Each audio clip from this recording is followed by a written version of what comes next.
Eu quero compartilhar uma palavra que tem a ver com o tema do nosso ano, né? Comprometidos e generosos como Jesus. É o desafio do nosso ano. Comprometidos e generosos como Jesus. Daniel, capítulo 3, do versículo 16 ao versículo 18, diz assim: Ó Nabucodonosor, não precisamos defender-nos diante de ti. Se formos atirados na fornalha em chamas, o Deus a quem prestamos culto pode livrar-nos, e Ele nos livrará das tuas mãos, ó Rei. Mas se Ele não nos livrar, saiba, ó Rei, que não prestaremos culto aos teus deuses, nem adoraremos a imagem de ouro que mandaste erguer. Generosos e comprometidos como Jesus. Então eu quero falar sobre comprometido como Jesus. Queridos, às vezes a gente passa por experiências que podem nos fazer mudar o curso da nossa história. Experiências que podem nos fazer tomar rumos que nós não estávamos pensando em tomar. Por exemplo, eu já acho que compartilhei alguma coisa aqui sobre o Alfred Nobel. Ele foi o criador da dinamite. E ele criou com o propósito de facilitar, quebrar pedras, destruir montanhas, facilitar caminhos, fazer represas. Ele criou com uma proposta muito interessante. Mas sempre que o inferno percebe potencial em alguma coisa, o reino do mal pode usar para fins diferentes. E logo descobriram que as dinamites eram interessantíssimas para a guerra, para destruir pessoas. E um tempo o irmão dele, Ludovico, estava visitando ele, e esse irmão morreu quando estava visitando ele. Então, quando divulgaram a morte de um Nobel, um jornal, precipitadamente, achou que era o Alfredo. Eu vou falar Alfredo, é mais fácil para a gente falar, né? Achou que era o Alfredo, já divulgou. O mercador da morte, né? Chega ao seu fim. Como se ele tivesse descoberto algo que só fazia mal. Porque foi assim que apareceu. Então, quando ele foi ler o jornal e viu, falando da morte dele, aquilo foi um choque tremendo para ele, porque ele imaginou como ele ia ser lembrado depois que morresse. Ele que tinha feito algumas contribuições importantes com as suas descobertas, uma delas, a dinamite, e de repente ele percebeu que aquele jornal poderia ganhar corpo, e a mídia poderia ser divulgada de uma forma ampla, e ele ficar conhecido como o mercador da morte. E aquilo causou um impacto nele, fez ele pensar que ele queria fazer algo para ser lembrado por algo muito bom. Esse camarada patenteou 355 descobertas. Olha que contribuição incrível. Mas ele é lembrado 100 anos depois da sua morte, um pouco mais de 100 anos hoje, ele ainda é lembrado pelo prêmio que ele criou. Ele pegou a fortuna dele diante daquele impacto, da imagem que ia ficar depois que ele partisse, 9 milhões de dólares que ele tinha na época, ele pega a fortuna e ele decide investir, e ele criou o prêmio. Prêmio máximo para a medicina, para a ciência, para a literatura, para a educação, para a paz. E mais de 100 anos ele é lembrado. O prêmio Nobel, o prêmio mais cobiçado do mundo. É uma referência ao que ele fez quando ele decidiu criar. pegar os seus 9 milhões, sua herança, e investir na vida daqueles que viessem a fazer contribuições importantes para a sociedade. Comprometido como Jesus. Queridos, nessa história que nós acabamos de ler, fala de 3 jovens que tinham uma sentença de morte. E sempre quando a gente está perto da morte, há um momento de reflexão profunda, de ajustes tremendos. E eu e a Ruth passamos por isso na semana internada, as plaquetas só baixando. Falei, Jesus, será que vai terminar por aqui? A Ruth entregou a vida para Jesus umas 4, 5 vezes. Aí, e eu fiz aquela revisão também, né, geral. Falei, Senhor, como é que tá? Tá tudo bem? Se eu morrer agora, como é que vai ser, Senhor? Queridos, diante da morte, ou de você pensar na morte como algo próximo, ela mexe. E alguns, não precisa nem ser a morte. Basta um benefício grande, ou basta um prejuízo grande, já negocia valores, já negocia princípios. Diante de conseguir algo muito bom, negocia princípios. Ou, diante de uma perda grande, negocia princípios. Esses meninos, jovens, estavam diante de um grande desafio. Era tudo ou nada. Era agora ou nunca. Um desafio de vida ou morte. Eles não poderiam cuspir no prato que comeu. O rei tinha sido extremamente bom com eles. Eles tinham funções importantes, mesmo expatriados, mesmo cativos, terra distante, eles tinham se sobressaído e eles tinham uma condição muito boa de vida, de status, de trabalho. Eles poderiam negociar. Eu vou dobrar o joelho, mas por dentro eu estou em pé. Né? Você já fez isso diante de uma pizza? O pai falou, ou você confessa ou você apanha. Eu vou confessar, mas por dentro eu não concordo. Eles poderiam, queridos, nós somos muito racionais com o nosso pecado. Com o nosso pecado nós somos extremamente racionais. Nós damos 1000 razões por que erramos, por que pecamos. Somos extremamente compreensivos. Mas com o pecado do outro, nós somos implacáveis. Esses jovens, é muito interessante, queridos, porque eles não entram na defensiva. Eles poderiam dar 1000 razões para o rei, para Nabucodonosor, o porquê eles não iam se dobrar. Fala, olha bem, a gente não vai se dobrar, nós não podemos nos dobrar, mas percebe, olha quantos anos nós estamos contigo, olha o que nosso Deus já fez. Olha, ele poderia ficar se defendendo, se explicando. Mas eles tomam uma posição de uma integridade em Deus, uma integridade incrível. Integridade quer dizer inteiro, completo. Inteiro, verdadeiro por inteiro. Honesto por inteiro. Correto por inteiro, completo. Traz essa ideia. E é bem interessante, queridos, que eles não se defendem, eles apenas dizem, rei, nós nunca nos dobramos aos seus deuses e não vamos dobrar diante da imagem. Se o nosso Deus quiser nos livrar, Ele vai livrar. Mas se Ele não quiser, não vamos dobrar. Ou seja, se tiver que morrer, vamos morrer. Mas não vamos nos dobrar. Sabe, queridos, nós precisamos rever nossa postura.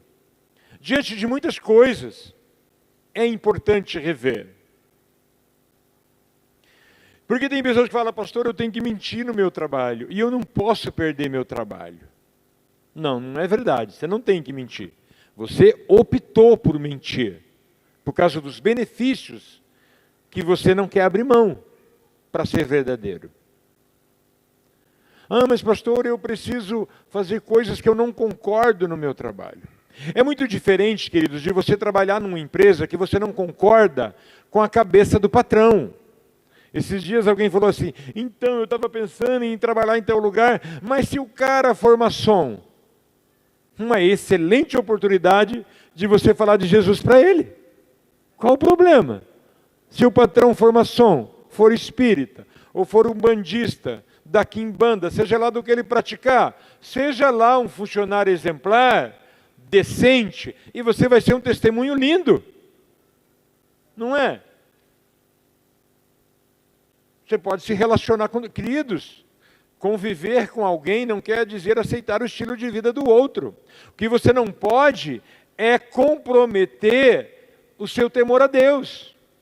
E hoje nós temos muito mais temor de sair da empresa, de perder o emprego, de perder uma função, de perder um título, de perder dinheiro. N medos nós temos, acima do temor a Deus.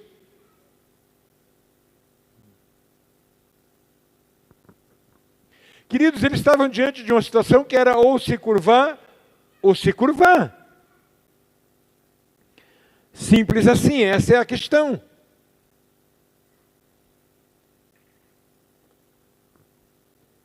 Íntegros, comprometidos, como Jesus. Isso fala, queridos, de uma agenda que é prioridade. Isso tem a ver com integridade, isso tem a ver com comprometimento. Essa é uma reunião que líderes não era para faltar, mas por razão nenhuma. Teria que ser gravíssimo para não estar. E se não está aqui, queridos, tem a ver com falta de comprometimento. Um ou outro está trabalhando, está doente, é do grupo de risco. A gente entende tudo isso. Mas eu e você sabemos que muitos poderiam estar aqui e não estão. E na minha leitura é nível pequeno de comprometimento com a igreja, com Deus, com o ministério que abraçou. Eu entendo assim. Pequeno nível de comprometimento. Queridos, uma reunião de 1 hora. Eu vou chegar em casa e ainda vou ver um filme que as minhas filhas querem ver. Não gosto. É um tempo que precisa ser o filme. Senão, para mim, é tempo perdido. Mas vai dar tempo de chegar e ver um filme com elas. Vocês entendem, queridos? É 1 hora. Esses meninos, jovens, novos, um nível de comprometimento com Deus, que às vezes nós, pastores, não temos. Um nível de integridade, a ponto de, se preciso morrer, for, morro, mas não vou me curvar. E aí nós precisamos pensar, para o que eu estou me curvando? Tem muitas coisas pequenas, queridos, que nós nos curvamos. Como o pastor Osmar colocou, quantas pessoas não precisariam dos R$600? Mas foi uma loucura atrás desses 600. Eu ouvi de um empresário, o cara é empresário na nossa cidade, uma empresa que não é pequena, mas está no nome de sei de quem, o nome dele não está no percentual lá da empresa, ou seja, ele conseguiu pegar os 600.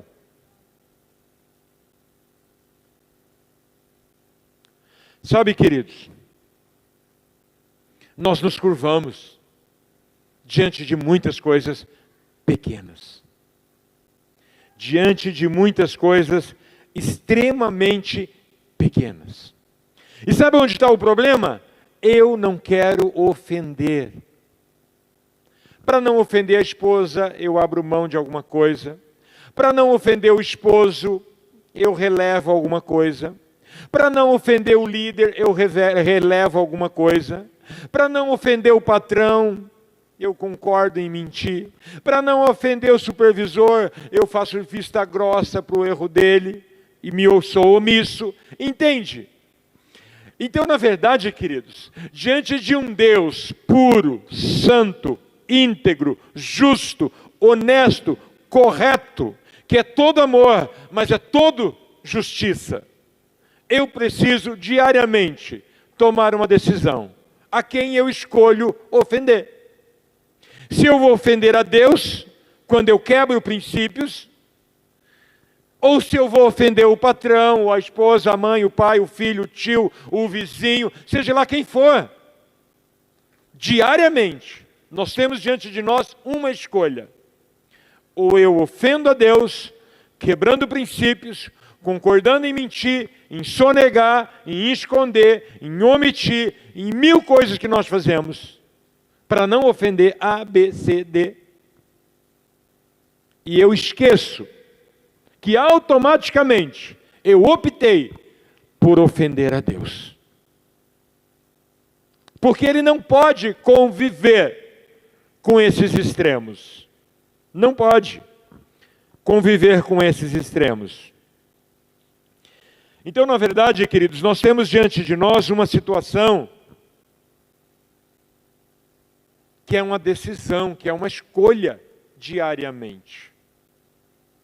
E sempre que a gente faz a escolha com a motivação correta, nós agradamos a Deus. E se eu agrado a Deus, Ele tem sempre uma entrada dramática, triunfal, abaladora na situação. Na situação desses meninos, olha que coisa incrível. Quando eles são jogados lá dentro, Jesus já recebe eles. Fala, está tudo bem, fica em paz. Levanta essa cabeça, se anima, eu estou aqui. E eles começam a andar ali dentro da fornalha. Cara, imagina. Isso acontece diariamente ao redor do mundo, na vida daqueles que fazem uma opção. Eu posso ofender quem for, mas quero tomar cuidado para não ofender a Deus. E Deus entra, queridos. Deus entra nesse contexto. Deus entra nessa situação. E Ele move. Move. Eu já falei aqui, quem tem mais tempo de igreja, acho que já ouviu. Uma vez no banco, numa reunião, eu tinha acabado de assumir a área de seguros da agência, e numa reunião o gerente fala, Satírio, você vai ter que mentir sobre esse produto, sobre o problema do outro produto, para a gente conseguir vender, bater meta. E na reunião, eu fui ousado, e Deus sabe porque eu fui ousado. Eu não preciso mentir. Eu acredito no nosso produto, eu vou falar o que o nosso produto faz bem. E eu vou ser campeão de venda. Na reunião. Falou, Satírio, deixa de ser abusado. Minta, senão nós vamos ter problema, não vamos vender nosso produto. Sabe o que aconteceu, queridos? Eu não precisei mentir. E 3 meses seguidos, eu fui campeão de venda. Sabe por quê, queridos? Porque Deus entra com você. Não é porque você é bom. Quando você se preocupa em honrar a Deus, Ele entra com você na situação. E Ele cria situações para te honrar, para te valorizar. Então, ser íntegro, ser comprometido, você tem hoje uma oportunidade de avaliar o nível de comprometimento que você tem com Deus. O nível de integridade que você decidiu viver. Porque, queridos, é tão comum a mentira, é tão comum o engano, é tão comum passar alguém para trás, levar vantagem, é tão comum que a gente passa a achar que é normal. A mentira não é normal, é comum na nossa cultura, mas não é normal. Enganar é comum, mas não é normal. Mentir é comum, mas não é normal. E cada vez que você faz uma opção por mentir, você fez uma opção por ofender a Deus. Para se livrar de algum problema, para agradar alguém, mas você deixou de ofender alguém, mas você ofendeu a Deus. Simples assim. Simples assim. Queridos, nós não podemos... Você quer ver o nível do seu comprometimento? Se o seu comprometimento com Deus, com a igreja, não passa de estar em reuniões. Fora estar em reuniões, seja célula, seja Tadel, seja culto, você não lê Bíblia, você não ora, você não adora, você não evangeliza, você não discipula, você não aconselha, você não ministra, você não pratica exercício espiritual. Lembra do sedentarismo? Isso tudo fala do nível do nosso comprometimento. Fala do nível da nossa entrega. Fala do quanto é prioridade esse relacionamento. E, queridos, se nós não tivermos um nível de compromisso com Deus, nós nos curvamos para coisas muito menores do que vida ou morte. Para coisas muito pequenas. Dessas coisas que nós citamos. E isso tem a ver também, queridos, em não encontrar a nossa identidade em Deus. Por isso que eu vim com essa camisa hoje. Aí eu lembrei da identidade e fui procurar. Você também veio por isso, né? Quando nós entendemos e encontramos a nossa identidade em Deus, nós não precisamos lutar as nossas lutas. Porque nós não estamos sozinhos. Nós sabemos de quem nós somos filhos. Você já teve alguma situação de chamar pai? Pai! Fez um barulhinho à noite. Pode já estar casado. Se está em casa, grita o pai. Pai, você ouviu o barulho? Falei, seu marido é surdo que não ouviu esse barulho? Não, eu não falo isso não, estou brincando. Entende? Há uma ideia para o filho que se o pai está perto, há proteção, né? Quantas crianças fazem isso o tempo todo diante de um risco, de um perigo? Dá aquele grito e o pai sai doido do que está acontecendo. Queridos, quando nós entendemos a nossa identidade em Deus, nós conseguimos entender que as nossas lutas não são só nossas, é do nosso Pai também. As nossas guerras não são só nossas. Nós não ficamos tentando criar oportunidades, porque nós procuramos receber dele a direção para as oportunidades. Nós não ficamos demasiadamente preocupados com a reputação, porque nós sabemos de quem nós somos filhos. Nós sabemos que o nosso Pai nos conhece, sabe quem está falando a verdade. Você já foi diante de uma situação muito tranquila? Porque sabia que na hora do vamos ver, a pessoa que ia ver quem falou, quem não falou, conhece?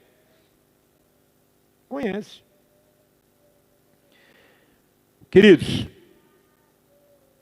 sabe quando nós começamos a comprometer a nossa integridade, o nosso comprometimento com o reino, quando nós precisamos de levantar altar. Quando nós ficamos inseguros, aí nós precisamos levantar altar. Não, mas fui eu que fiz.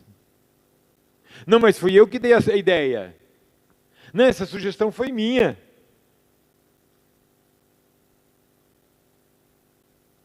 Não lembra que eu sonhei e te falei que era para você fazer assim? A gente precisa levantar altar. Quando a insegurança é grande, eu preciso de ser orgulhoso para me impor. Quando a insegurança é grande, eu preciso do altar. Foi assim com Saul. A Bíblia diz, 1 Samuel 14, então Saul edificou um altar para o Senhor. Foi a primeira vez que ele fez isso. 14:35. Ele levantou um altar, ele queria adorar a Deus, ele estava feliz com Deus, ele estava crendo, ele estava dependendo de Deus, ele estava confiando em Deus. Mas, queridos, bastou uma situação, passou um pouquinho de tempo. 1 Samuel 15:12, Saul foi para o Carmelo, onde ergueu um monumento à sua própria honra. Inseguro, ele precisou levantar um altar. As pessoas precisam saber que eu sou o rei. As pessoas precisam saber que Deus é comigo. As pessoas precisam saber que eu falo em nome de Deus. E eu já falei aqui uma vez, cuidado quando você diz Deus falou. Porque a partir do momento que você falou que Deus falou e não aconteceu, a sua credibilidade, porque não é de Deus que vão duvidar. A maioria das pessoas são normais. Não vão duvidar de Deus. Falar, não foi Deus que falou por ele. Alguns ainda vai brigar com Deus, né? Não, Deus falou e olha, não aconteceu. Como pode Deus fazer um negócio desse? Deus não me ama.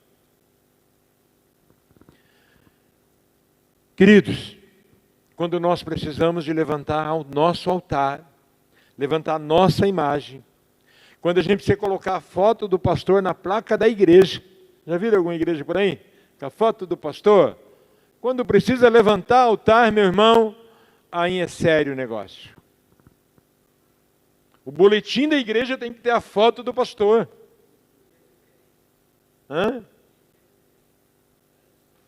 Senhor da glória. Gente, nós precisamos levantar altar de adoração ao Senhor sempre. Ele tem que ser exaltado, Ele tem que ser honrado, Ele tem que ser lembrado, Ele tem que ser adorado. Queridos, vamos ficar em pé.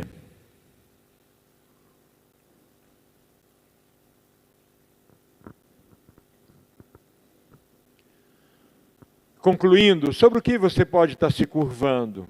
Faz essa reflexão agora. Está se curvando diante de não perder um emprego, de não perder um amigo, de não entristecer o chefe, o dono da empresa, o pastor, o líder do ministério, o líder da célula. Diante do que você está se curvando? E geralmente, queridos, nós nos curvamos, começamos por coisas simples. Depois, quando o simples se torna normal, a gente se curva diante de grandes coisas. Mas se começa com coisas simples. Coisas simples que podem mostrar o nível de integridade. Eu tenho duas histórias interessantes. Um jogador de beisebol, no início do século passado, ele estava diante da última tacada que lhe daria o prêmio da temporada, e ali se preparando para atacar, ele relou na bola. E isso é falta. Mas ninguém viu. O juiz não viu. O adversário dele não viu. Ele teve a chance de fazer de conta que não relou na bola. Mas ele mesmo alardeou. Eu relei na bola. E por causa dessa falta, ele perdeu o prêmio da competição. Isso chama-se integridade. E ele foi alardeado como, mas que coisa linda, que coisa impressionante, como se tivesse sido.